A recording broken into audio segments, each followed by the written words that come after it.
Encendí la grabadora con la misma mano con la que aquella noche sostuve la cámara y durante unos segundos solo escuché mi propia respiración pesada llenando el silencio. Me llamo Diego y si estás escuchando esta historia es porque el último directo de nuestro canal no te pareció suficiente para entender lo que pasó en el Faro y en el viejo sanatorio que duerme a su lado. Antes de contarlo todo necesito advertirte de algo porque cada vez que reviso las imágenes o escucho el audio siento que las voces que quedaron atrapadas allí encuentran un camino nuevo hasta quien mira y escucha demasiado tiempo. Aún así voy a seguir porque durante años pensé que solo éramos 3 idiotas buscando visitas y ahora sé que esa noche miles de personas se convirtieron sin saberlo en testigos de una promesa rota. Nuestro canal se llamaba Exploraciones de Medianoche y la estrella indiscutible era Lucía, que sabía mirar a la cámara como si mirara directamente a la gente que estaba sola en su habitación. Marta llevaba el sonido y la técnica y yo me escondía detrás del objetivo convencido de que mientras siguiera grabando nada malo podía ser de verdad. La idea del especial de Todos los Santos fue mía y por eso empiezo por el café en el que lo hablamos porque ese fue el primer momento en el que habría podido decir basta. Aquella tarde llovía sobre la costa gallega y el cristal empañado del bar nos dejaba ver solo sombras de barcos y de gaviotas mientras el mar rugía al otro lado del pueblo. Si conseguimos el permiso para entrar en el Faro y en el sanatorio, este especial va a ser el más visto del canal. No es un permiso exactamente. Lucía es una señora mayor que dice que nos abre la puerta por hacer memoria y no por hacer espectáculo. Las dos cosas pueden ir juntas. La gente quiere conocer historias reales y nosotros se las damos con buena iluminación y buen audio. Yo asentí como si todo estuviera decidido, aunque por dentro la palabra sanatorio me arañaba algo que intentaba ignorar desde el momento en que Lucía me enseñó la fotografía antigua que había encontrado entre las cosas de su abuela. En la foto aparecían niños con batas claras alineados frente al faro y detrás de ellos una joven enfermera con expresión seria y una especie de orgullo triste en la mirada. En un margen de la foto alguien había escrito con una tinta casi borrada los nombres de los niños y una fecha que yo no pude dejar de leer una y otra vez porque coincidía con una noche de tormenta de hace muchas décadas. Mi abuela trabajó allí un tiempo y luego nunca quiso hablar del sitio, pero dejó esta foto, dejó una carta y una llave que abre una puerta que no aparece en los planos. No me gusta nada la forma en que dices eso de la llave, Lucía, parece la introducción a un desastre anunciado. Es la introducción a un gran directo, Marta, y tú vas a poder presumir de haber captado los mejores sonidos de fantasmas de tu carrera. Marta me miró por encima de su taza de café y en sus ojos encontré una pregunta que preferí no entender porque la lluvia golpeaba el cristal y el reloj del bar marcaba una hora que se iba acercando a la cita con la anciana. Acordamos que esa misma noche haríamos el directo desde el faro con acceso al sanatorio abandonado y que primero iríamos a la casa de la mujer que había llamado Lucía después de ver uno de nuestros vídeos. El pueblo olía a sal mojada y a humo de chimenea cuando llegamos y la luz amarilla de las farolas apenas rompía la niebla que subía desde el mar. La casa de Lenar estaba al final de una calle estrecha coronada por una cruz de piedra que miraba hacia el acantilado y todas las ventanas estaban cerradas como si el viento fuese un enemigo conocido. Ya es tarde, la marea ya ha subido, pero todavía tenéis tiempo de cambiar de idea y volveros por donde habéis venido. Gracias por recibirnos, Elena. La gente está muy interesada en la historia de este faro y queremos que el mundo entero sepa lo que pasó aquí. El mundo entero nunca quiso saberlo cuando los niños estaban vivos y enfermos. Niña, no sé por qué iba a interesarle ahora que solo quedan nombres sin cuerpos. Nosotros podemos grabar su versión, podemos guardarla para que no se pierda y quizá alguien la escuche con respeto. El respeto no se mide en visitas ni en corazones en una pantalla, pero tal vez sea cierto que alguien tiene que contar la verdad antes de que la mentira termine de pudrirlo todo. Elena caminó hasta un aparador de madera y sacó de un cajón algo envuelto en un paño blanco que dejó sobre la mesa con un gesto tenso que no encajaba con la fragilidad de sus manos. Cuando desplegó el paño vi la fotografía que ya conocía, pero el papel estaba más amarillento y el borde parecía comido por un fuego antiguo que se hubiese detenido justo antes de destruirla. Junto a la foto había una llave pequeña de metal oscuro con los dientes desastados y un brillo apagado que no reflejaba la luz de la lámpara del techo. Esta foto la hicimos el último otoño antes de que cerraran el sanatorio y antes de que se llevaran a la enfermera acusándola de lo que no había hecho. Estos niños murieron encerrados en el sótano mientras en el pueblo decían que era por el bien de todos y ninguno de los que dieron la orden bajó a mirarles a los ojos. La enfermera quiso sacarlos y se enfrentó a quienes mandaban, así que la llamaron asesina para ocultar su propia cobardía.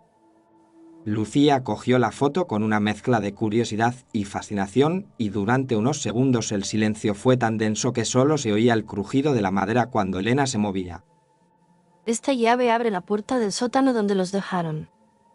Esa llave abre una puerta que no tuvo que cerrarse nunca porque detrás de ella se quedaron atascadas voces que no distinguen entre ayer y hoy. Si entramos grabaremos todo con respeto y diremos sus nombres, podemos sacarlos del olvido. Si entráis no juguéis con sus nombres ni los convirtáis en reto para vuestra gente, porque ellos recuerdan muy bien cada promesa que los adultos no cumplieron. A mí me temblaba un poco la mano que sostenía la cámara apagada y aún así asentí como si estuviera acostumbrado a tratar con advertencias de ese tipo. Lucía agradeció a Elena con una sonrisa que habría convencido a cualquiera de que el mundo todavía podía enderezarse y guardó la llave en el bolsillo interior de su chaqueta como si fuese un tesoro. Mientras salíamos de la casa, Elena nos detuvo en el umbral y su mirada se fijó en mí de un modo que aún ahora me hace bajar los ojos. Cuando estés ahí abajo recuerda que no se trata solo de lo que ves por el visor, sino de lo que decides no enseñar. No supe qué responder y la puerta se cerró detrás de nosotros con un golpe seco que se mezcló con el rumor del mar y con un frío que no venía solo del viento. En el coche camino del faro, Lucía iba repasando mentalmente la introducción del directo mientras Marta revisaba los niveles de audio y yo comprobaba por enésima vez la batería de la cámara. Entraremos con la linterna encendida, saludo, unas frases sobre la historia del lugar, luego mostramos la foto y después dejamos que el sitio hable por sí mismo. No olvides que este sitio habló una vez y nadie quiso oírlo, por eso estamos aquí, pero no me pidas que grabe bromas sobre niños muertos porque no pienso hacerlo. No necesito bromas, necesito verdad y tensión, necesito que la gente sienta que está subiendo con nosotros por ese acantilado aunque esté tirada en el sofá. Cuando apacamos al borde del camino, el faro se levantaba frente a nosotros como una columna apagada y el sanatorio adosado a su base se desdibujaba entre la niebla como si no estuviera del todo decidido a regresar del pasado. El sonido del mar chocando contra las rocas subía hasta nosotros como un murmullo constante y el aire olía a humedad y a hierro viejo. Encendimos las linternas, ajusté la cámara al arnés y activé la conexión para el directo dejando que la pantalla iluminara por un instante nuestras caras tensas. Buenas noches a todos, o a casi todos, porque aquí en la costa no hay noche buena desde hace muchos años. La voz de Lucía salió firme y cálida mientras el contador de espectadores empezaba a subir y los primeros mensajes del chat desfilaban por la pantalla del portátil de Marta. Hoy transmitimos desde un pueblo al que el mar devuelve todavía nombres que algunos prefirieron enterrar bajo informes oficiales y silencio. Estamos frente al faro y al antiguo sanatorio infantil donde murieron niños que nunca tuvieron despedida. Estamos conectados, el audio está entrando bien y el viento nos respeta de momento. Si escucháis algo raro avisad en el chat. Yo avancé unos pasos para encuadrar la silueta del faro detrás de Lucía y la luz tenue de mi linterna dibujó por un instante los marcos oxidados de las ventanas del sanatorio. De cuando en cuando miraba la pequeña pantalla donde aparecían comentarios y vi como algunos espectadores decían que se veía una sombra en una de las ventanas aunque yo no veía más que la oscuridad. Tenemos con nosotros una foto que nos entregó Elena, una de las pocas personas que aún recuerdan lo que ocurrió aquí dentro. Lucía sacó la fotografía de su bolsillo y se acercó a la cámara sosteniéndola con ambas manos para que el público pudiera distinguir los rostros desvaídos de los niños y la figura de la enfermera detrás de ellos. En mi monitor la imagen temblaba un poco por el viento pero se veía con claridad y aún así le pedí que la mantuviera un segundo más porque algo en la expresión de aquellos niños me resultaba más vivo de lo que debería. El chat dice que uno de los niños ha girado la cabeza desde la última vez que la hemos enseñado. Eso es imposible, acabamos de sacar la foto del bolsillo. Sentí un nudo en el estómago porque al mirar de nuevo la imagen me pareció que uno de los rostros se había separado ligeramente de la alineación perfecta y sus ojos se dirigían hacia donde estábamos nosotros en el presente. Guardamos la foto y empezamos a subir por el sendero que llevaba a la entrada principal del sanatorio con el faro recortado contra un cielo en el que apenas se adivinaban estrellas. Cada paso hacía crujir la grava húmeda y el eco de nuestras pisadas parecía duplicarse como si alguien caminara un poco más deprisa a nuestro lado sin llegar nunca a adelantarnos. Estoy captando un murmullo que no viene del mar. Es como una especie de canto muy suave, pero puede ser la señal del directo. Si el fantasma del técnico de sonido de este sitio quiere venir a ayudarnos, yo encantada. Yo sonreí sin ganas ante la broma y enfoqué la puerta principal, una hoja de madera hinchada por la humedad con un cristal roto en el centro por el que se colaba un aliento de frío más intenso.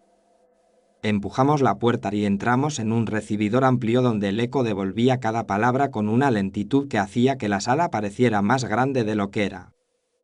Estamos ya dentro del viejo sanatorio, los pasillos están vacíos, pero en las paredes aún se ven restos de dibujos infantiles y marcas de camas que hace décadas que nadie ocupa. La cámara recogía camas descascarilladas, puertas numeradas y una fila de perchas oxidadas en las que todavía colgaban pedazos de batas blancas amarillentas por el tiempo. En una de las paredes central había un reloj de péndulo detenido con las agujas clavadas en una hora que no correspondía con la que marcaban nuestros teléfonos.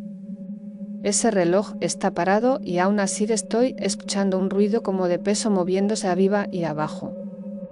Me acerqué al reloj y noté un silencio extraño a su alrededor, como si el aire estuviera esperando algo, y por un momento creí sentir una vibración bajo la madera aunque ni el péndulo ni las agujas se movían. Elena dice que la tragedia ocurrió de madrugada y que el reloj se rompió en el momento en que cerraron con llave la puerta del sótano. Lucía miró a la cámara con ese brillo entre desafío y ternura que hacía que la gente siguiera viéndola incluso cuando el miedo asomaba por los bordes de su voz. Seguimos avanzando por los pasillos y las linternas iluminaban habitaciones con camas pequeñas, almohadas desencajadas y juguetes olvidados cubiertos de polvo. En una de las camas, apoyada contra la cabecera, encontramos una muñeca de tela sin ojos, con la cara cosida con una especie de hilo gris que parecía reciente.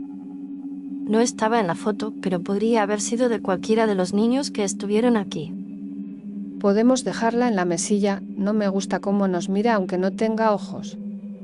Lucía tomó la muñeca y la acercó demasiado a la cámara y durante un instante en la pantalla pareció que el tejido se movía como si respirara, aunque seguramente era solo mi pulso nervioso.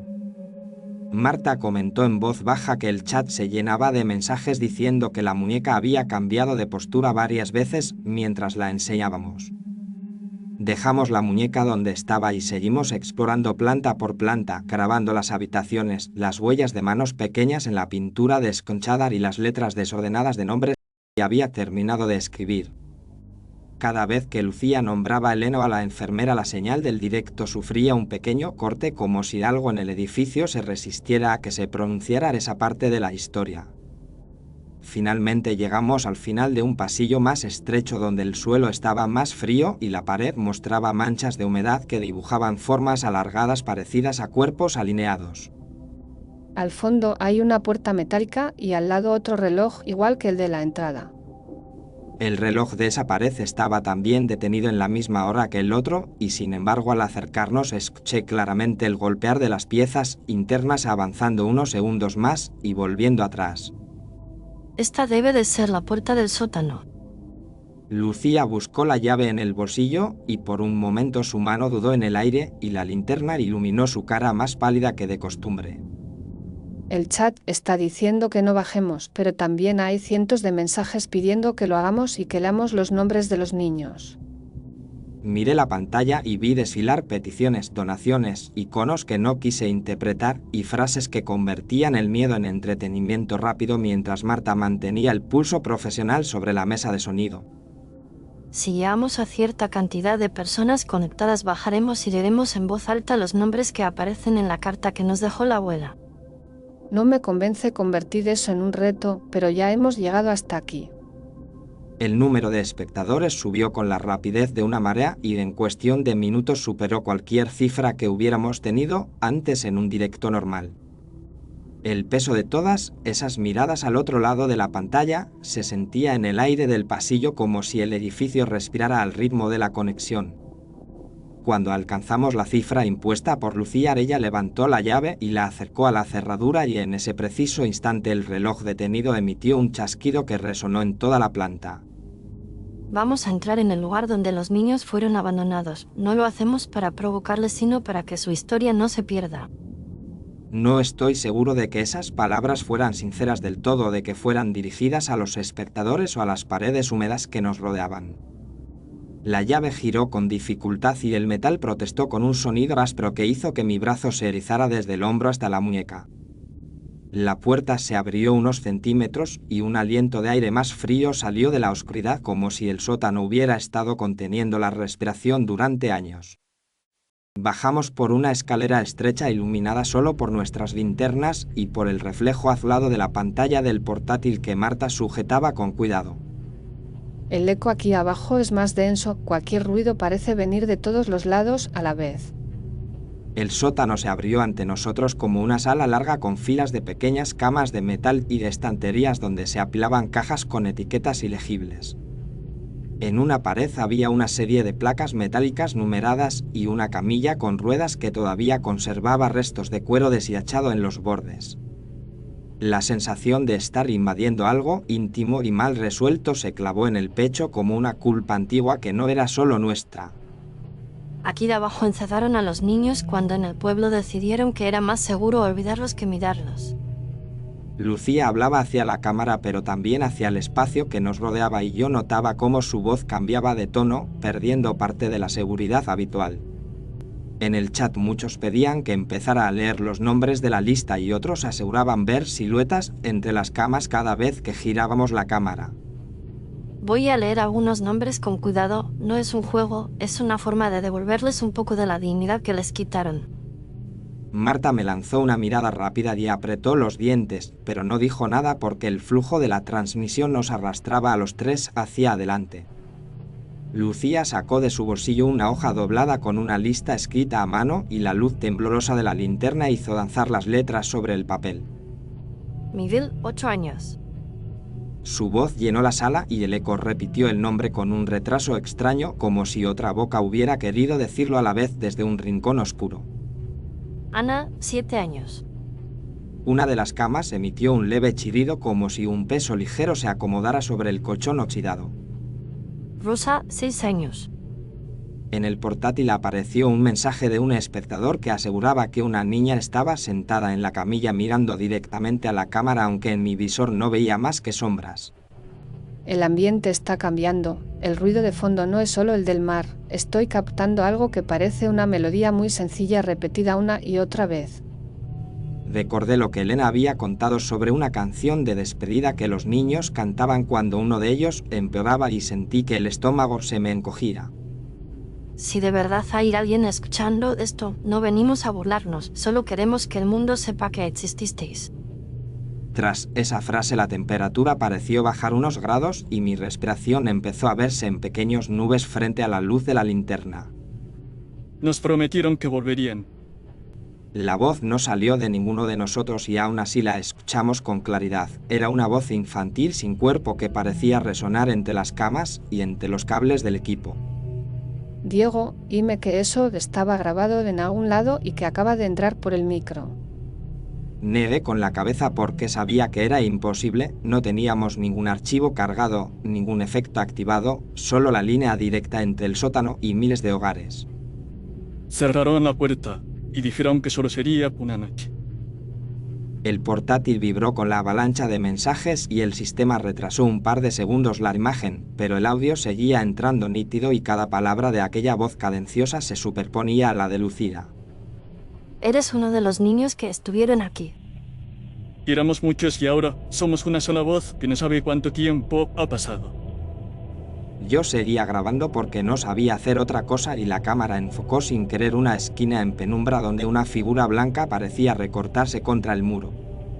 Estaba segura, quieta y con la cabeza inclinada como si escuchara al mismo tiempo nuestra respiración y los ruidos que llegaban del mundo de arriba.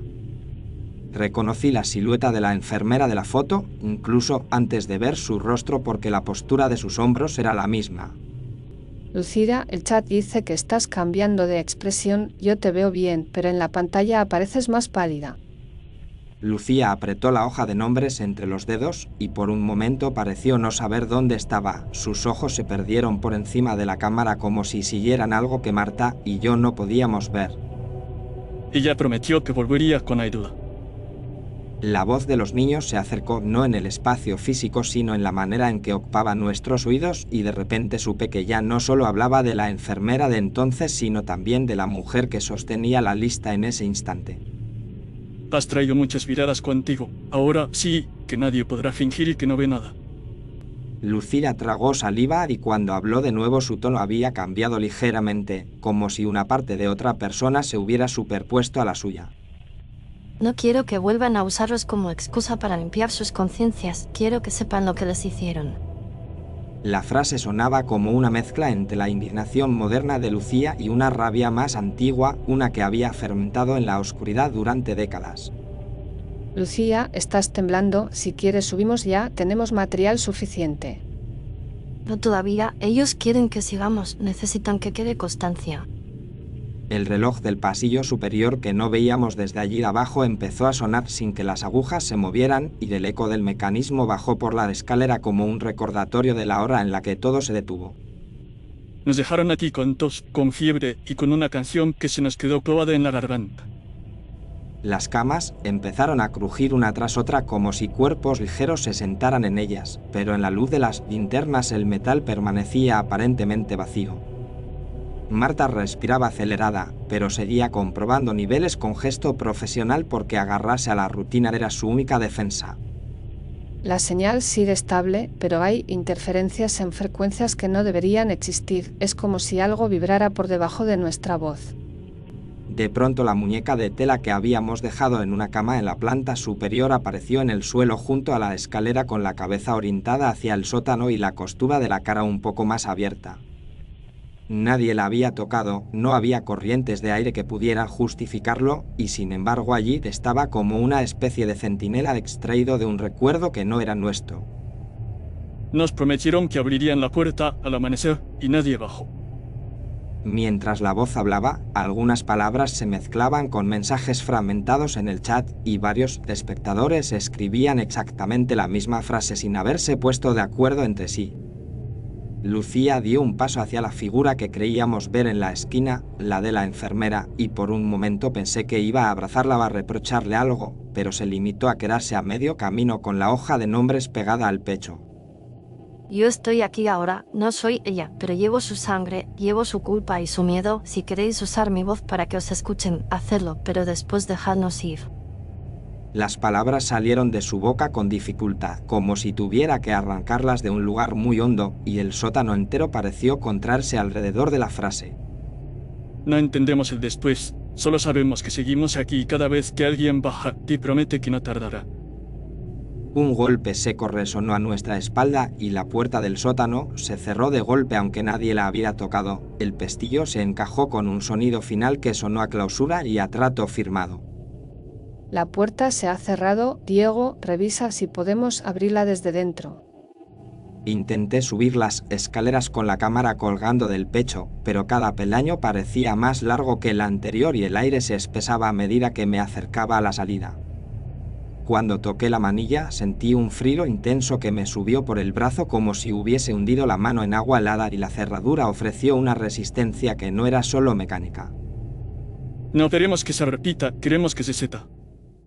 Volví la vista hacia la sala y vi a Lucía en el centro del sótano con la lista en una mano y la otra extendida hacia las camas. Sus labios se movían, pero no siempre coincidían con lo que oíamos.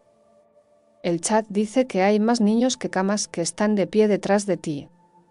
Yo no veía cuerpos, pero notaba una presencia compacta, como una multitud atrapada en el espacio de una sola habitación, y cada uno de esos presencias pesaba sobre nuestra respiración. En ese momento tuve un pensamiento que todavía me avergüenza, pensé que todas esas cosas grabadas nos harían famosos, que ese miedo valía la pena si nos aseguraba un futuro. Fue solo un segundo, pero sé que ellos lo sintieron, porque la voz de los niños cambió de tono y se volvió más fría. Sigues pensando en las visitas incluso ahora que estás aquí con nosotros. Tragué saliva y deseé poder soltar la cámara, pero mis dedos se habían aferrado al armazón como si fuese lo único que me mantuviera en pie. Lucía, tienes que dejar de leer, tu voz ya no suena como antes. Si paro ahora todo habrá sido otra promesa rota, igual que entonces. La enfermera que creíamos ver en la esquina dio un paso hacia adelante y durante un instante su rostro se distinguió con claridad. Era joven, pálido y muy parecido al de Lucía, como si el tiempo hubiera doblado un mismo rostro en dos vidas diferentes. No habló con palabras, pero su mirada se clavó en la cámara y sentí que me estaba haciendo elegir entre seguir grabando o bajar los brazos y quedarnos allí para siempre con ellos. Los sonidos se mezclaron, respiraciones, sollozos que podían ser nuestros o de otros, el rumor del mar filtrándose por el suelo, el latido del edificio entero. No recuerdo exactamente el orden, solo sé que en algún momento un trozo de techo cedió cerca de la escalera y una nube de polvo nos cegó mientras la luz de una de las linternas se apagaba. La señal del directo se interrumpió unos segundos y volvió con calidad reducida mientras Marta maldecía entre dientes y trataba de proteger el portátil. La conexión se cae y vuelve, pero el audio no se corta, eso no tiene sentido, es como si alguien se asegurara de que se siga oyendo. Escuché un grito que no sé si fue de Lucía o de alguien más y un golpe sordo como de cuerpo cayendo contra metal, después hubo unos segundos de silencio absoluto. En ese silencio sentí que el edificio entero contenía el aliento junto con nosotros y que en algún lugar del pueblo los relojes se detenían a la misma hora. Ahora por fin hay suficiente gente mirando. No fue una amenaza directa, fue más bien una constatación satisfecha, como si hubieran alcanzado una cifra esperada de testigos. Perdí de vista a Lucía entre el polvo y cuando la luz de la linterna volvió a encenderse ella ya no estaba de pie, al menos no en un lugar que yo pudiera ver. Lucía, responde, dile algo para que sepamos dónde estás. Lo que respondió no sonó completamente a ella, su voz venía de algún punto del sótano, pero arrastraba matices de otra época, de otra persona. Estoy donde debía estar desde hace mucho, no tenía que ser ella sola la que se quedara aquí con ellos. La frase me heló porque no supe si hablaba de la enfermera antigua, de su abuela o de sí misma convertida en prolongación de las dos. La cámara se volvió loca, giró hacia el techo, hacia las camas, hacia la puerta cerrada, atrapando fragmentos de sombras que el ojo no alcanza a ordenar cuando las ve por separado. De repente sentí la mano de Marta en mi brazo tirando de mí con una fuerza desesperada hacia la escalera. Tenemos que salir, Diego, ahora. Subimos los peldaños a trompicones, el portátil golpeando contra la cadera de Marta y la cámara golpeando mi pecho, pero no sé en qué momento se abrió la puerta ni quién la abrió. Solo recuerdo el aire frío del pasillo golpeándome la cara y el sonido distante del mar devolviéndonos a un mundo donde los relojes sí avanzan. Corrimos sin mirar atrás y el faro apareció ante nosotros como una sombra enorme recortada contra un cielo que empezaba a aclararse por el horizonte. No sé cuándo se quedó Marta atrás ni cuándo dejé de oír sus pasos. Sé que llegué al coche con la cámara aún colgada y las manos entumecidas alrededor de ella. En algún punto la transmisión se cortó por completo y el vídeo quedó guardado en un archivo que durante meses no fui capaz de abrir. Los informes oficiales hablaron de un derrumbe parcial, de 2 personas desaparecidas y de la imposibilidad de seguir buscando por miedo a que el edificio cediera del todo. A mí me llamaron varias veces a declarar y cada vez conté una versión un poco diferente porque ninguna conseguía abarcar lo que de verdad había sucedido allí abajo. Intenté cerrar el canal, pero el último directo siguió circulando durante días, copiado y resubido por usuarios que lo habían grabado desde sus propias pantallas. Después la plataforma lo eliminó por violar normas que nunca explicaron del todo y pensé que quizá aquello pondría fin a todo, pero fue entonces cuando empezaron a llegar los mensajes privados. Al principio eran solo anécdotas curiosas, gente que decía que desde que vio el directo oía en su casa pasos ligeros en el pasillo cuando se despertaba de madrugada. Luego los mensajes se hicieron más concretos. Algunos contaban que en su salón había un reloj que nunca había estado allí antes, un reloj que veían solo durante unos segundos reflejado en la pantalla del televisor. Otros decían que cada vez que abrían cualquier vídeo del canal la miniatura cambiaba por un instante y aparecía la foto de los niños frente al faro. Una persona me escribió que su hija pequeña se había puesto a cantar una melodía sencilla que no conocía a nadie en la familia y que al preguntarle dónde la había oído, ella respondió que se la habían enseñado unos amigos de un hospital junto al mar. En todos esos mensajes había algo en común, una sensación de haber sido incluidos en una historia que no se quedó encerrada en el sótano. Abrí por fin el archivo original del directo y lo vi entero una noche en la que no pude dormir. Me obligué a hacerlo porque necesitaba saber si sus recuerdos coincidían con lo que estaba grabado. Descubrí entonces que la fotografía parecía cambiar ligeramente de toma en toma, que la muñeca aparecía en lugares donde no la habíamos dejado y que en el cristal de una ventana, durante un segundo, se veía reflejada una sala llena de camas ocupadas. Nunca se lo enseñé a los investigadores, no sé si por cobardía o por la intuición de que mostrarlo solo alimentaría el ciclo. Guardé la copia en esta carpeta junto con la foto original que Elena nos dio, la llave y la lista de nombres que Lucía empezó a leer y no terminó. La foto ahora no es exactamente igual que cuando la vimos por primera vez en casa de Elena. En un extremo se distinguen tres figuras desenfocadas, dos mujeres y un hombre con una cámara. Los rasgos no son claros, pero yo reconozco la forma de mis hombros y la manera en que Lucía inclina la cabeza cuando habla a la cámara y la postura tensa de Marta cuando escucha un sonido que los demás no perciben. He venido aquí para contar todo esto porque sigo recibiendo mensajes y porque sé que mientras esta historia solo circule en fragmentos distorsionados no habrá descanso ni para ellos ni para nosotros. Quizá pienses que da igual cómo lo cuente, que una historia de fantasmas es solo eso, una historia, pero te aseguro que desde que empecé a hablar contigo he vuelto a notar ese frío en la mano con la que sostengo la grabadora. No puedo cambiar lo que pasó en el faro ni en el sótano, no puedo devolver a Lucía ni a Marta ni a los niños que murieron allí, pero puedo reconocer en voz alta que aquella noche pensé más en las visitas que en las vidas. Puedo admitir que elegí salvar la grabación antes que volver a bajar a buscarlas cuando el edificio comenzó a temblar, aunque después lo haya disfrazado de confusión y miedo. Lo digo ahora porque tal vez ellos necesitaban que alguien asumiera esa culpa para poder soltar una parte pequeña de su resentimiento. Puede que te preguntes por qué sigues escuchando si todo lo que te he contado te pesa en el pecho y te resulta incómodo. Tal vez sea porque una vez que sabes que algo existió no puedes deshacer ese conocimiento sin traicionarlos un poco. Ellos querían testigos, sí, pero no querían espectadores indiferentes. Por eso cada persona que escucha esta historia y decide seguir adelante les da un lugar fuera de esas paredes. Ahora voy a cerrar esta grabación y a dejar la foto, la llave y la lista donde nadie más pueda encontrarlas fácilmente, aunque no estoy seguro de que eso sirva de algo, porque la historia ya ha salido de mis manos. Antes de hacerlo quiero hablarte directamente a ti que has llegado hasta aquí, porque sé que no es fácil permanecer escuchando mientras la oscuridad del faro se va metiendo poco a poco en tu casa. Te agradezco que hayas permanecido hasta el final de este relato y que hayas acompañado a esos niños y a nosotros en este descenso al sótano del sanatorio junto al mar.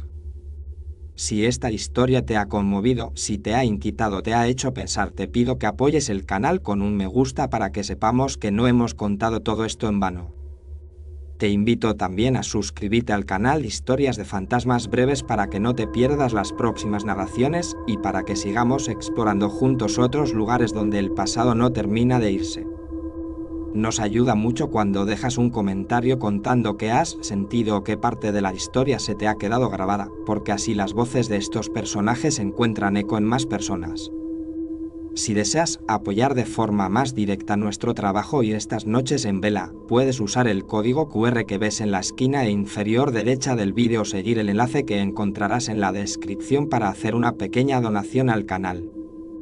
En esa misma descripción tienes enlaces a otras obras de la casa que pertenecen a series completamente distintas, con otros tonos y otros miedos, por si quieres seguir escuchando después de esta historia. Gracias por haber compartido conmigo este viaje hasta el Faro Agado, espero verte en el próximo vídeo y que sigas regresando a este rincón donde las sombras encuentran palabras. Hasta entonces cuida de tu luz, mira bien tus relojes cuando caiga la noche y recuerda que hay historias que solo descansan cuando alguien las escucha de verdad.